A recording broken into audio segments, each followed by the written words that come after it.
On 22 January 1879, at Rorke's Drift in KwaZulu-Natal, a small British post faced a far larger Zulu force.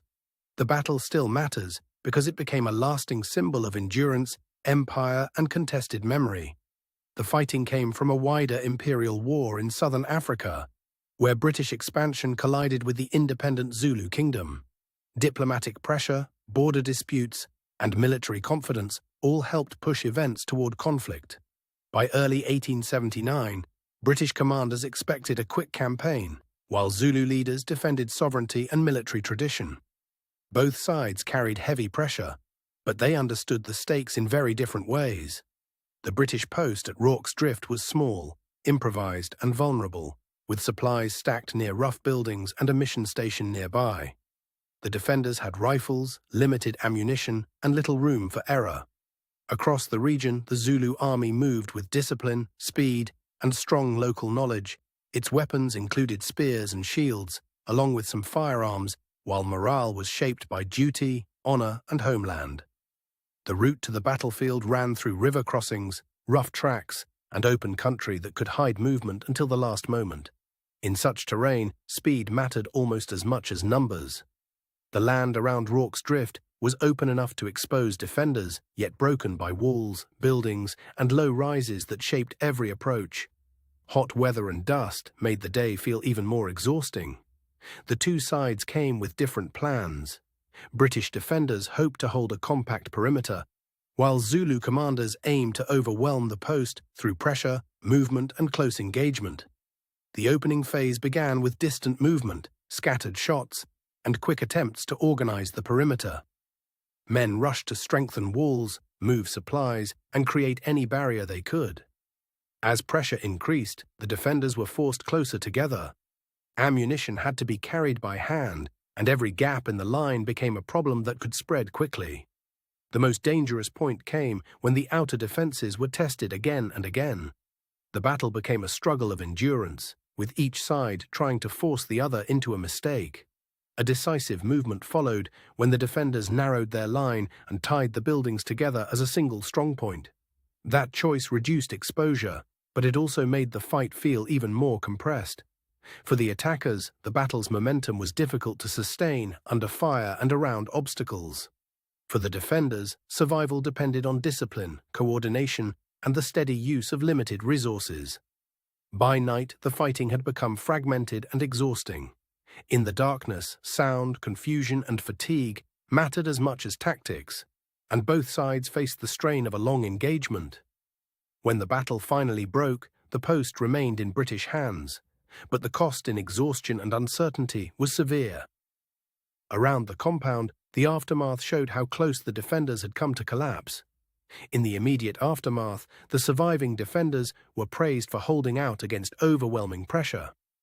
Yet the wider campaign was still unfolding, and this single stand did not decide the war. In the years that followed, the battle became part of imperial memory in Britain and a different kind of memory in southern Africa. It was remembered not only as heroism, but also as a sign of a larger conflict. Historians still qualify the story. They examine how much was luck, how much was planning, and how later retellings shaped the battle into a simpler legend than the evidence supports. The site today is quiet, with the landscape doing much of the remembering. Visitors encounter a place where the scale of the ground helps explain the pressure of the fighting. Standing there, it is easier to see how geography, preparation, and endurance shape the outcome. The battle endures because it is both a military episode and a human story of limits. The political world before the battle was already unstable, with colonial expansion tightening across the region. Local power, imperial ambition, and military assumptions were moving toward collision. British authorities believed their system of forts, columns, and discipline could control the frontier. Zulu leaders, however, had their own military organization and a strong sense of strategic independence. Leadership mattered on both sides, but no one at the post could fully control the larger campaign. Decisions made elsewhere had already narrowed the choices available at Rorke's Drift.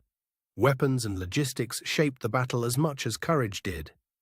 Ammunition, food, water, and shelter all had to be managed while the perimeter came under increasing strain. Morale on the battlefield was not fixed. It rose and fell with noise, visibility, distance, and the simple fact that men could see how much ground still separated them from safety. The route into the post passed through open approaches that made concealment difficult once the attack was underway. But before that moment, the landscape offered space for rapid movement and surprise. The terrain around the mission station created a difficult puzzle. Low walls, buildings, and open ground forced both sides to adapt constantly as the battle shifted from one edge to another. Weather and light also shaped what people could see and hear. Heat, dust, and changing shadows made the battlefield feel larger, harsher, and more confusing than a simple map can show. The opposing plans differed in scale and rhythm. One side sought to hold a fixed point, the other sought to break that point through pressure, movement, and persistence. As the opening phase unfolded, the defenders improvised under fire, turning ordinary materials into barriers. The battle's first hours were defined by urgency rather than certainty. At the pressure point, the defenders were forced to concentrate around the heart of the post. Every movement became a calculation about space, ammunition, and time. The decisive movement was not a dramatic charge alone, but the gradual tightening of the defensive line. That adjustment helped the post survive the most dangerous moments of the night. The collapse or breakthrough never arrived in a single instant. Instead, the battle eased into exhaustion, with attackers withdrawing and defenders holding what remained of the post. The immediate aftermath revealed both relief and shock. The compound was damaged, the men were spent, and the battlefield showed how close the outcome had been to disaster. In the years that followed, the battle was retold in medals, memorials, books, and public memory. Those retellings often emphasized bravery while simplifying the wider colonial context. What historians still debate is not whether the battle was real, but how to interpret its meaning. They ask how command decisions, battlefield improvisation, and later myth all shaped its reputation.